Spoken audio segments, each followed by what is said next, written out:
meet Professor VEUTHEY. Jean-Luc VEUTHEY is full professor of analytical pharmaceutical chemistry at the School of Pharmaceutical Sciences at the University of Geneva. He has been Vice Dean of the Faculty of Science and Vice Rector of the University of Geneva. He is also a member of the UEFA anti-doping panel, and is a foreign member of ARB. His lecture is entitled Doping Control Analysis, Are We Fighting a Losing Battle? I hope not. Thank you, Mr. Chairman. First of all, I would like to thank the Académie Royale de Médecine de Belgique for this kind invitation. It's really a pleasure for me to be here, and also a great honor to be invited. And thank you, Jacques, for the introduction and the invitation. I don't work in an anti-laboratory doping. I'm working at the university level, but I have the chance to collaborate for more than 20 years with the anti-doping laboratory in Lausanne. And it is always a very challenging task to develop analytical methods for doping. Therefore, from my side, it is a quite interesting aspect. And it was already demonstrated this morning with the first two speakers, the fight against doping. It's an old and long story, and the first real controls were done during the Olympic Games in Grenoble and Mexico. And after several cases already discussed this morning, the WADA was created in charge of the anti-doping policy. And some discussions now occurred in order to know exactly the role of WADA and how it can be improved, because the fight against doping, it's a quite difficult process. But my talk will be more dedicated to analytical methods and analytical strategy, and I will try to speak a little bit about the methods we are currently used now and we are developed in order to improve the performance. As mentioned this morning by Professor Charlier, for a long time, sportsmen, athletes, used small molecules, often exogenous, and it is today quite easy to test these methods with the analytical methods we have. Therefore, the strategy has been changed during the decades, since 80s or 90s, and today a lot of endogenous substances are used, which can be small or large molecules. It has been already reported with steroids or with human growth hormones or with EPO as an example. And therefore we have to deal with small molecules and with large molecules. And also the strategy has been changed, using often very small concentrated samples, because the efficiency of the drugs has been improved. And also athletes use micro cocktails with different substances. And therefore the concentration in blood or urine is very small, and therefore we have to adapt the methods. And also we discussed this morning about genetic manipulation. I don't want to enter into this detail. We received an excellent lecture this morning about genetic manipulations. Therefore, we have to develop and to improve analytical methods in order to be more selective because, as I mentioned before, we have a lot of molecules to analyze in very complex biological matrices, because urine and blood are complex matrices. We need more sensitive methods because the level of detection required by WADA is very low for certain substances. And also we need very rapid analytical methods. It is quite important because we have to deal with a lot of samples to analyze, and the time delivery needs to be reduced because we have to give the results within 24 hours at maximum.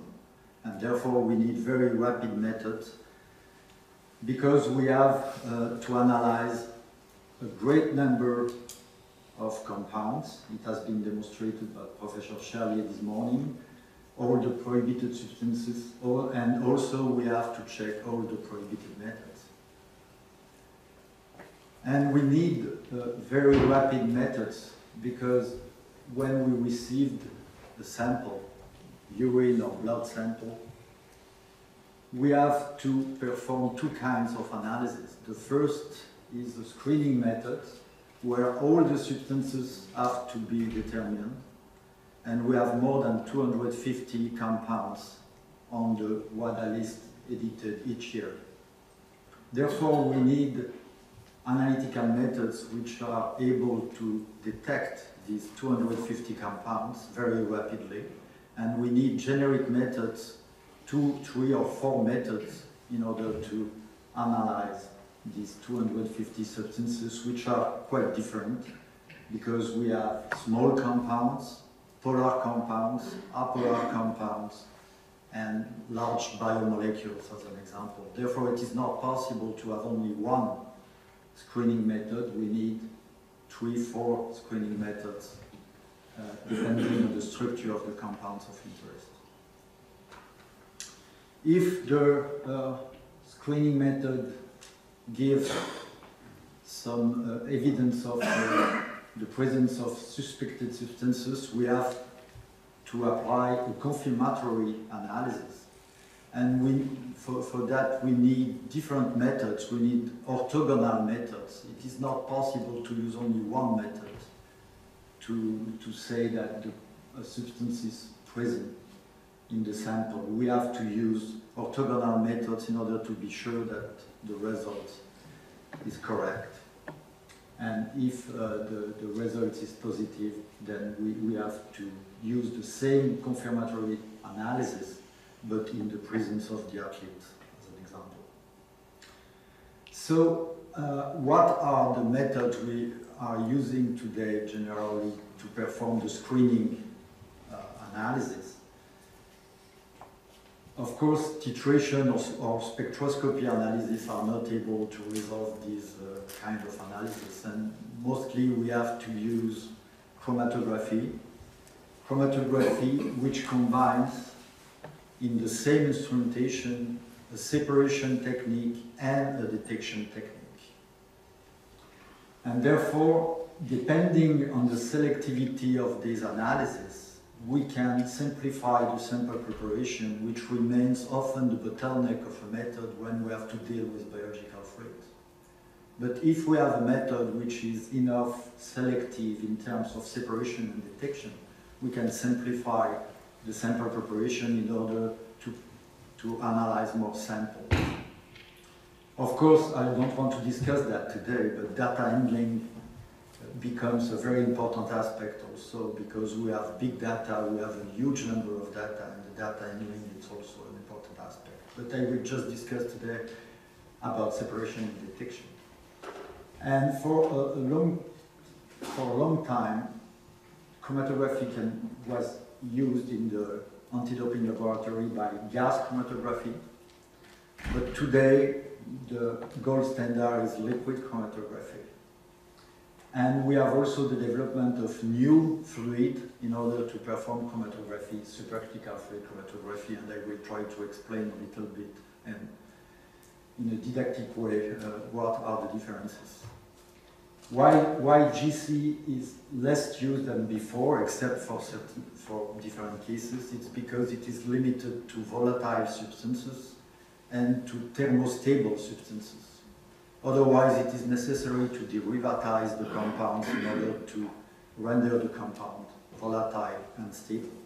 And if you have to derivatize the compound, you will take some time during the sample preparation, and we want methods which are as simple as possible. That's why liquid chromatography is today the gold standard. Chromatography, what it is exactly, it is very simple. Generally, you have a column. I don't know where it is. Laser.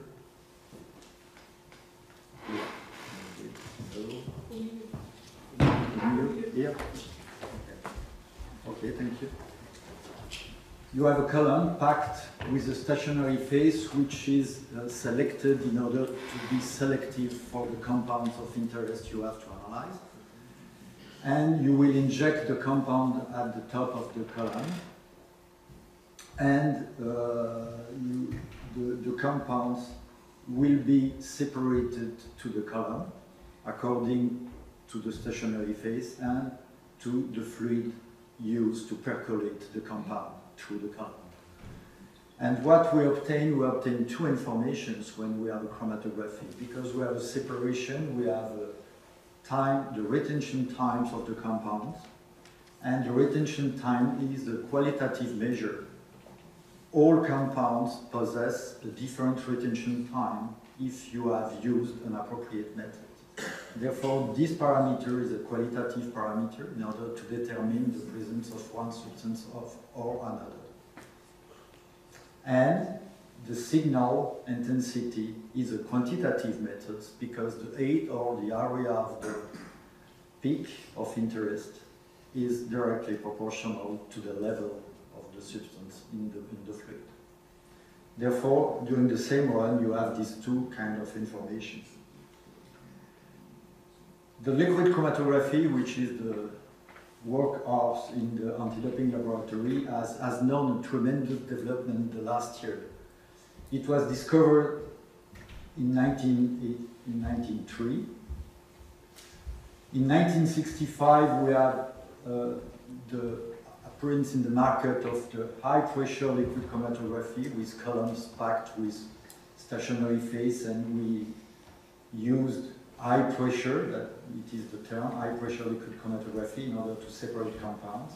And instead of separating, as an example, 40 compounds for one day, it was possible to separate the same number of compounds in 1 or 2 hours. Since 2000, we have seen the development of new improvement in terms of stationary phases and instrumentation. And today, with the sub-2 micron columns, which are very small spherical silica particles, and the use of very huge pressure, it is possible to separate the same number of compounds in less than 2 or 3 minutes, or even in seconds. You can separate with exactly the same efficiency than in the 60 compounds in less than 2 minutes today. And we continue to develop new strategies in order to improve the performance of the separation by using new stationary phases for large molecules, as an example, or to use new mobile phase in order to separate the great number of compounds we have to separate. And also we have a pressure from the authorities to develop methods with lower impact to the environment and reducing the consumption of organic solvent. And that's why we use smaller and smaller columns, or also we are developing new fluids which have less impact on the environment, as an example. Just to show you, it was a collaboration with the anti-doping laboratory in Lausanne. They have, as an example, a method for screening 36 compounds. And with the conventional liquid chromatography technique, the time was around 35 minutes in order to separate these 36 compounds when we initiated this collaboration. And we implemented in my lab the new technique with the small particles and with the high pressure, and we obtained a better separation, but in 2.2 minutes, which is quite interesting in order to perform a great number of analyses and to reduce the time delivery. The supercritical fluid chromatography has said that we are also developing new fluids in order to lower the impact to the environment. Just 2 remarks about supercritical fluid. I don't want to enter into details, but all compounds, we can have the compounds under the solid form, the gas form, or the liquid form. It is well known, the phase diagram. And when we pass from the gaseous to the liquid state, it is not a direct transition between the two states. It is true until a point which is called the critical point, and above this critical point, you are not a gas, you are not a liquid, you are a supercritical fluid. It's a dense gas, if you want. And it possesses very interesting properties, especially carbon dioxide, because the critical point is very easy to join. It's 74 bars and 31 degrees. And it possesses particularities, it possesses physical properties which are between a liquid and a gas. And therefore, you have a very low viscosity, very high diffusivity. Therefore, you can perform very fast separation without a problem of pressure. But you are a solvent, you can solvate the compounds of interest. And therefore, by using all the arsenal of techniques now we have in liquid chromatography, we can separate lipophilic compounds and very hydrophilic compounds. And with supercritical fluid chromatography, you can also perform the analysis of these compounds. And you have different methods which are completely orthogonal in order to be sure that you don't miss a substance and you have no false positive or false negative results. It is quite important to have this arsenal, and all this technique can be done today very rapidly. As an example, for the steroids, which are very complex structures because they have similar structures, as already mentioned, they are widely used as doping agents for some reasons, but also because it is very easy to obtain this kind of compounds in the internet, as an example. And it is quite difficult and challenging aspect because not only they have similar structures, but also they have low limit of detection, and therefore we need very efficient methods. And we can see that with the new liquid chromatographic technique, it is possible to separate this compound in less than 2 or 3 minutes without any problem today. But also, using the supercritical fluid chromatography, it is possible to do. And it is exactly, we obtain exactly the same kind of separation, but the order of retention is quite different. The methods are orthogonal, and therefore it is quite good to have 2 screening methods, very rapid, in order to be sure that you don't miss the substance. Just the improvement of the analytical methods has been done with the intelligent analysis. Today, in the anti-doping laboratory, the method of detection is mass spectrometry. Mass spectrometry has known a huge development due to the Human Genome Project. And today, all these chromatographic techniques can be coupled with mass spectrometry. And with mass spectrometry, you have an intelligent detection system. Therefore, you have exactly the same chromatography, the separation, but here, not only you have the quantitative aspect and the mass spectrometer is very sensitive, therefore the limit of detection have been drastically reduced. They are more sensitive than UV detection system, as an example. But the very important aspect with mass spectrometry, we have the fingerprint of the compound of interest. Therefore, you are completely sure that you are analyzing, as an example, the methamphetamine and not another substance. You have the clear identity of the compound. And therefore, today, LC-MS, GC-MS, or SFC-MS, and MSMS, with different MS detection systems, are very selective methods. I don't want to enter into detail, but it is really a 2-dimensional separation because the MS detection is also a separation system. And therefore, you can do very rapid analysis, you can have very high sensitivity. And just in order to give you a pedagogical situation, if you are going into a swimming pool, an Olympic swimming pool, which contains approximately 2.5 million liters of water. You are going in the swimming pool and you put 1 sugar cube. After 15 minutes I'm coming in the swimming pool. I take just 1 milliliter of water and I can say in less than 2 minutes that you injected sugar and you injected 1 cube, not 2, not 1/2, but 1 cube. Just in order to give you the level of detection we have. It is nanogram per ml, part per billion. It corresponds to 1 sugar cube in a swimming pool. And that's the level requested by the WADA for the analysis of drug substances in biological drugs. Therefore, today the analytical laboratories are really complex laboratories with complex analytical methods. And they have to use this coupling of chromatography and MS for the screening, very rapid method, but also for the confirmatory analysis.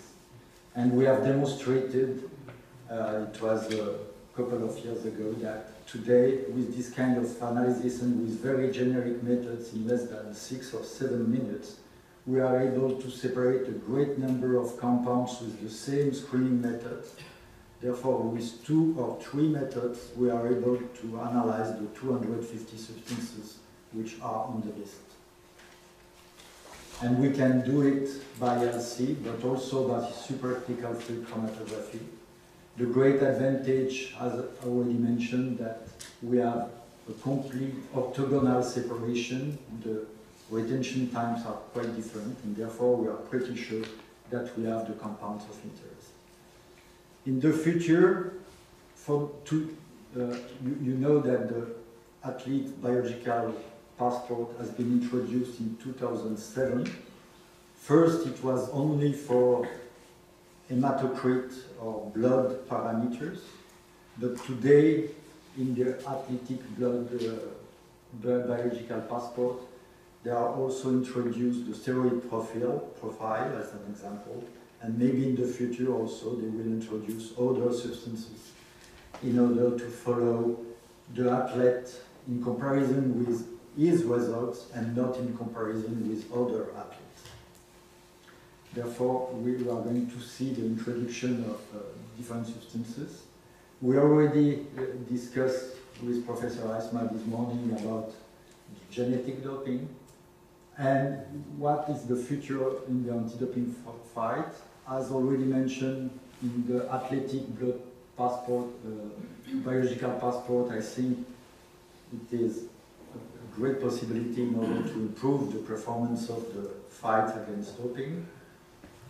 Yesterday, you have had a discussion about the legalization of performance-enhancing drugs under medical control. I don't want to enter into this discussion today. And I fully agree with you that better information and education of young athletes is quite important. And as mentioned by Victor Hugo, when you open a school, you close a prison. And it is exactly the same in this case. With educated people, with young educated people, you will certainly reduce the prevalence of doping if the people is well informed. It's not an easy task, but it could be done. So in my opinion, we don't fight a losing battle. And before ending my lecture, I would like to thank my colleagues from the University of Geneva, which were involved for 10 years in the development of new methods, and also the anti-doping laboratory of Lausanne, and what else for the support, and thank you all for your attention.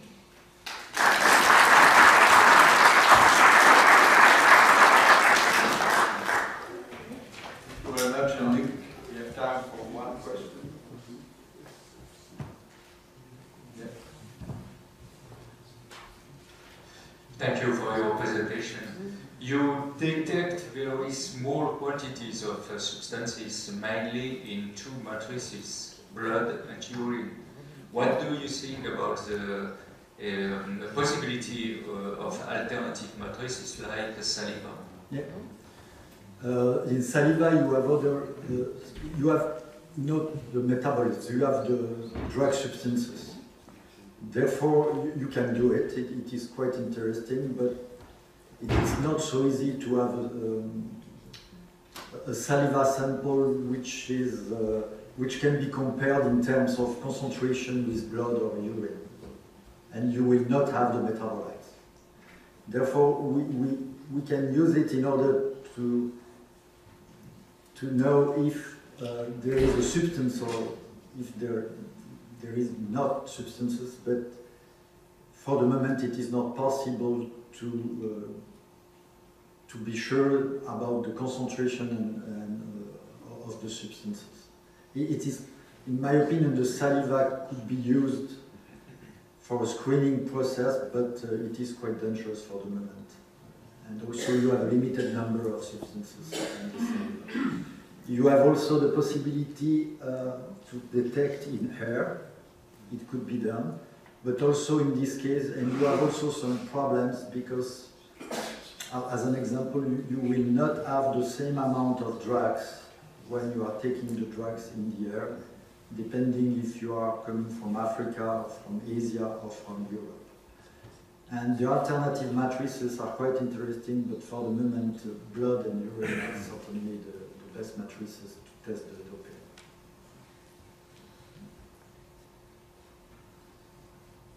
Okay, I think we know we have very high resolution methods, but maybe it's a bit pity why it's slow to include these methods in the list, but okay, what can we do? It's a question of money or? It's also a question of money, but not only. I think it takes a long time in order to be sure that all the laboratories which are accredited are able to use the methods. These methods are not so difficult to use, but as an example with the UPLC was developed in 2004. We published a lot of methods since 2006, and today a lot of laboratories use UPLC. It took 10 years, but supercritical flow chromatography was. They forget about SFC. Of course, I know, and also they continue to use GC method when it is difficult to use. For some substances, it is quite good to use GC if the compounds are volatile. Or for xenon, as an example, okay, you have to use GC. But otherwise, for some compounds, it is quite strange that they continue to say you have to use GC, while your sample preparation could take 2 or 3 hours. I don't understand that, but okay. That's it. Thank you very much again. Thank you.